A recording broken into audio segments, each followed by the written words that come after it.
Again, they have this same thing, it's the same thing. But the problem is now what they do is they extend it out a bit and then they insulate the end so that we can use the adiabatic tip formula, which is easier, right? Let's go back to the adiabatic tip formula. Yeah, you see?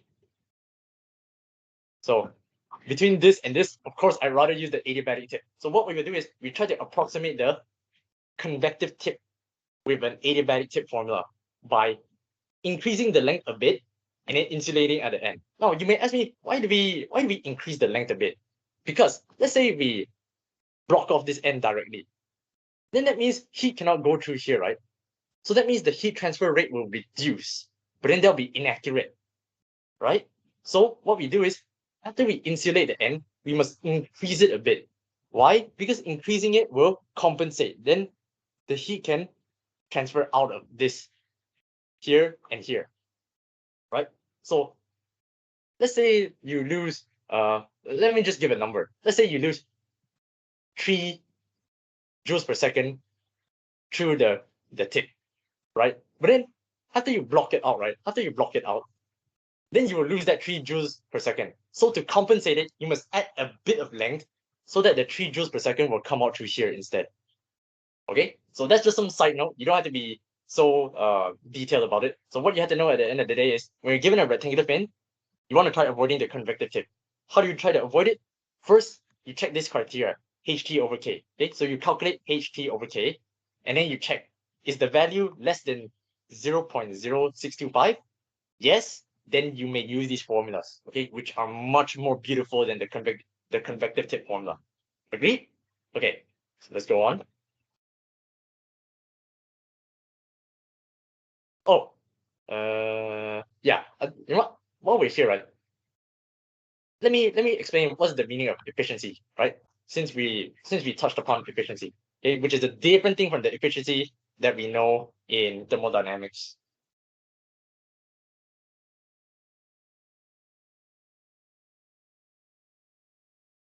Okay, so what is fin efficiency? Fin efficiency is defined by this formula.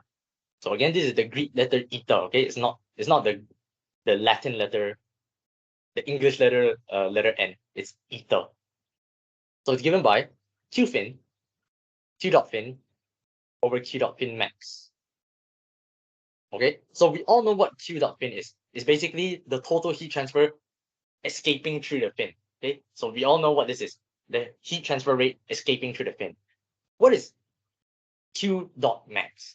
Okay, q dot max is the maximum possible heat transfer rate through the fin. Okay, the maximum possible heat transfer rate through the fin. Okay, this is the actual one. This is actual what actually happens in real life. So given a fin, the heat, okay, so you're given a fin, the heat transfer rate, so all the heat coming out of here is given by q dot fin. But then this is not maximum, you know. The best case scenario is q dot fin max. Okay. So let's take a look what this is. Okay. We've never seen it before. So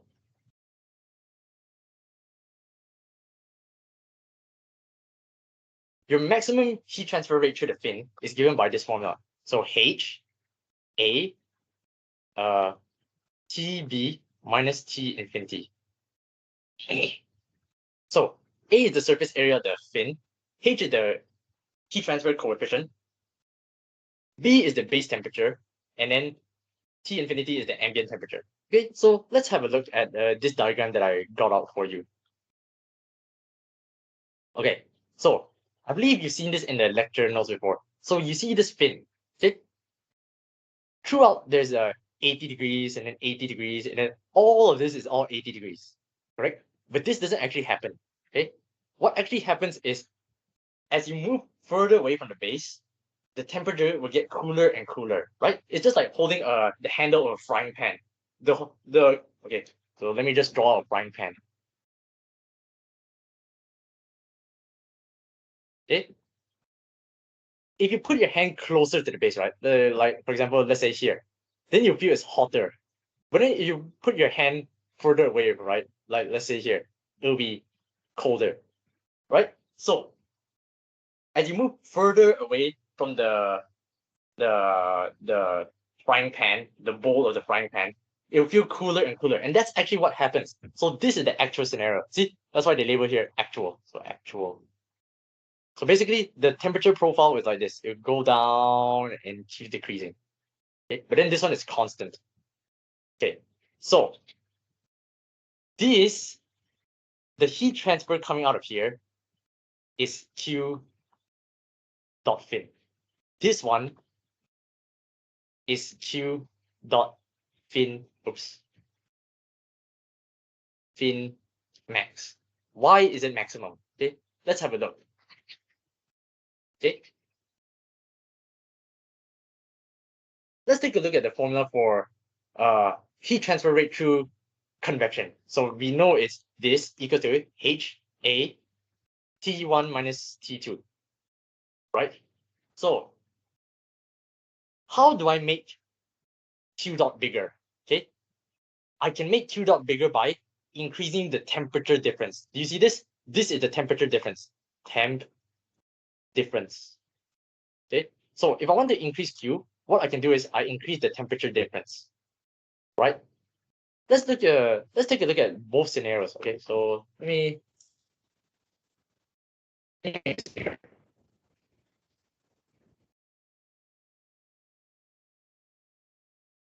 I'm like, how many people are there in this chat? Oh my god, there's only 2 people. Okay.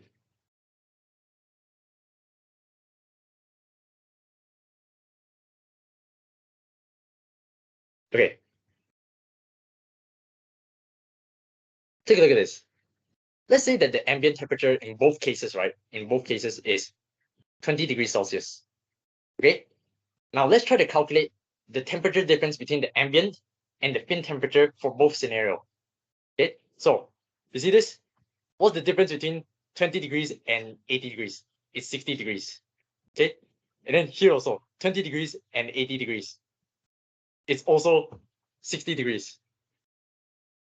Then 20 degrees and 80 degrees. Again, the difference is 60 degrees. 20 degrees and 80 degrees. Again, is 60 degrees. So on and so on. So you see, the temperature difference is always 60 degrees. Now let's take a look at this scenario. Okay, so I need to calculate the difference between this point and 20, this point and 20, this point and 20, this point and 20, this point and 20, and so on. Okay, so let's take a look. So 80 and 20, this is 60. 70 and 20, the difference is 50. 65.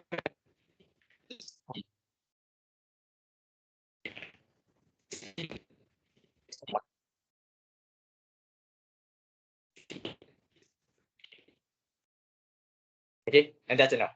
Okay, now take a look at this. Look at the temperature difference here and the temperature difference here. Do you notice something? The temperature difference here is always 60. Always 60. What about the temperature difference here?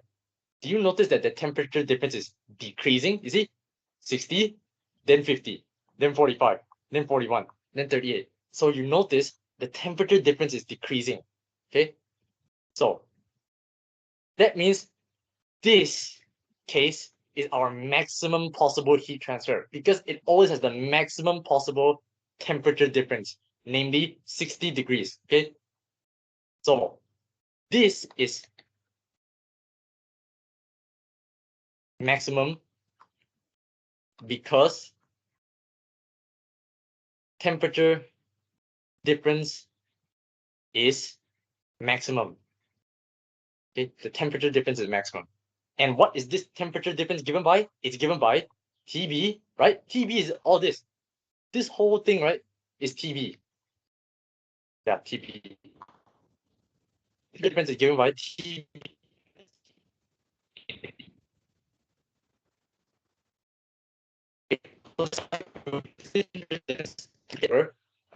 Q fin.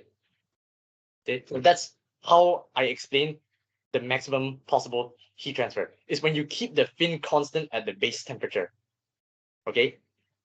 All right. So yeah. So the efficiency, the efficiency. Let's go back there. Yeah. So the efficiency is given by the actual heat transfer rate divided by the maximum possible heat transfer rate. Okay, I hope that logic is clear to you now, right? Okay. Yeah, so that's how I explain the fin efficiency. Okay, and then now this set of steps, okay, which is also very important on how you solve fin problems.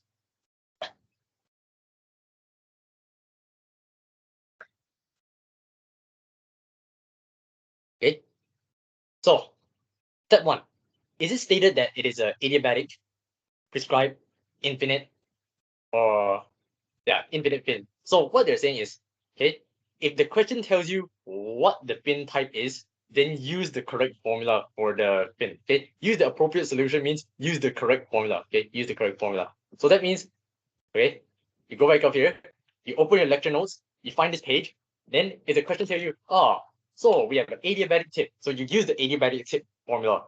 So we have a convective tip here for you, then you use the convective tip formula. So we have a prescribed temperature, then you use the prescribed temperature, and so on. Okay, so this one is very obvious. The question tells you what type of fin it is, then you use the formula accordingly. But it is really this simple. So let us move on to the second step. Okay, if they don't tell you what it is, then you have to do your approximation. So step 2 onwards, right, is approximation. So step 2 onwards, this part is approximating. Approximating. Yes. So like I said, we always want to try to avoid the convective tip formula. So we will try first to calculate the infinite tip formula. Okay, so we'll try to approximate the fin as an infinitely long fin. Okay, infinitely long fin. And how do you do that? You need to calculate this value. Okay, this value ml. Okay, what's ml? M is what you call a parameter. Okay, that's not the actual name of it. Okay, m is just a parameter. A parameter. So what do you mean a parameter? Parameter means value. Okay, it's just a fancy word, a fancy scientific word for value. Okay? It's just a number. So for a solid fin, right? A solid fin, this formula is given by HP over KAC. Okay? H is the heat transfer coefficient. P is the perimeter. Okay, perimeter means sum of all sides. Okay, in case you forgot primary school already. K is the conductivity. AC.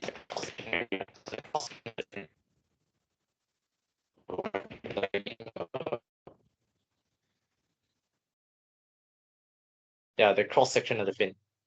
Okay.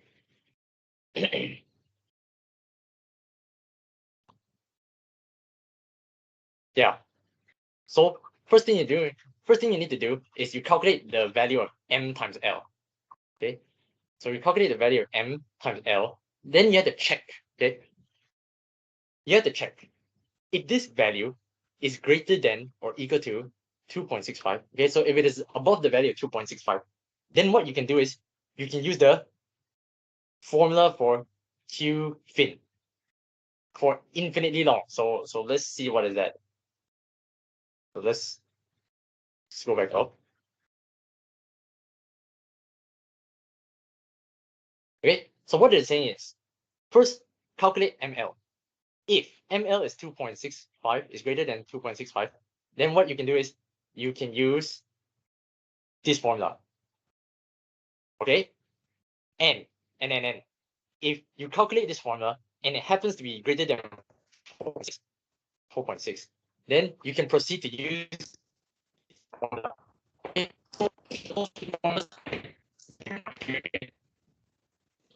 if ML is greater than 2.65, then you can use both formulas. No. Okay, no. 2.65 is only for Q fin, whereas 4.6 is for theta, okay, the theta formula. Okay, so let me say this again. If ML is greater than or equal to 4.6, you can use this.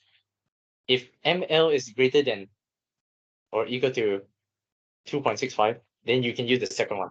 Okay, so these two formulas, they're separate criteria to use the approximation.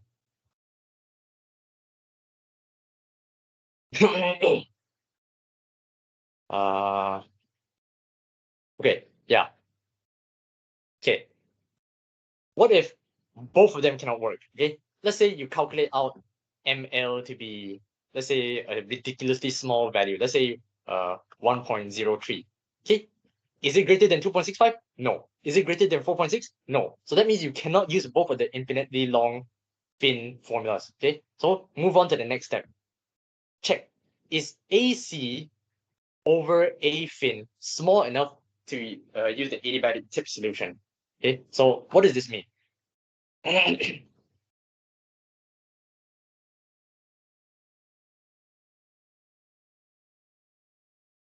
Okay, let's check. AC over A fin. Remember, AC is your cross-sectional area.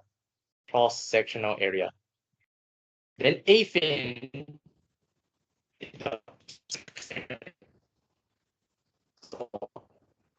the laptop is lagging. Sorry. Total surface area of the fin. Okay, so let me demonstrate it to you with a diagram. Okay, so the cross-sectional area is this, whereas the total surface area is this plus this. Okay, so they're saying the cross-sectional area divided by the fin. If it is small enough, so what does it mean by small enough? That means that the cross-sectional area of the fin is very, very, very small compared to the total area of the fin. Okay, the total area of fin. Then you can use adiabatic tip solution. This makes sense, right? Well, why does it make sense? Because, right,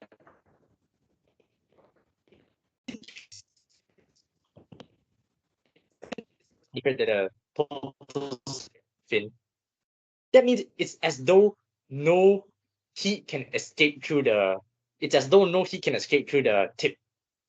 Okay, so let me say that again. So let's compare two scenarios. Okay, this and this. Okay, okay, let me erase this clean. So we have this and this. Okay, in this scenario, the cross-sectional area is, let's say, 1 unit, whereas this one is, the total surface area is 10 units. Okay, so what's this ratio? This ratio is 1 over 10, which is 0.1. Okay, now let's say this is again 1 unit, but then the entire surface area is, let's say, 1,000.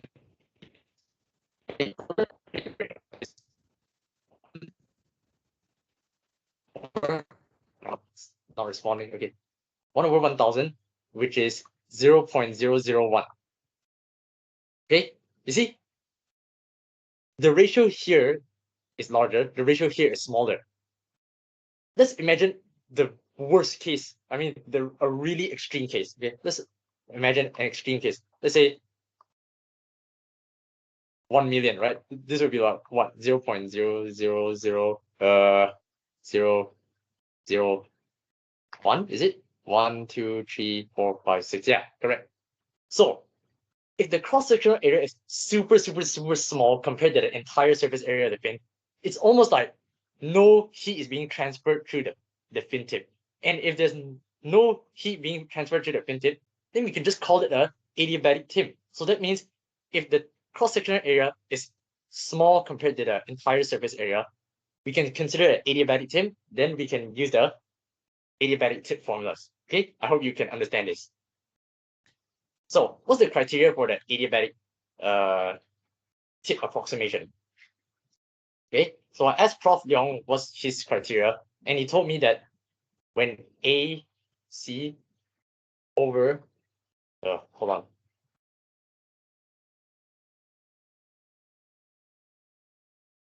Yeah, when this over A fin is less than 0.1, then it's acceptable. Okay, acceptable to use adiabatic tip approximation. Okay, so that means when this criteria is satisfied, then you can get the adiabatic formulas. Okay.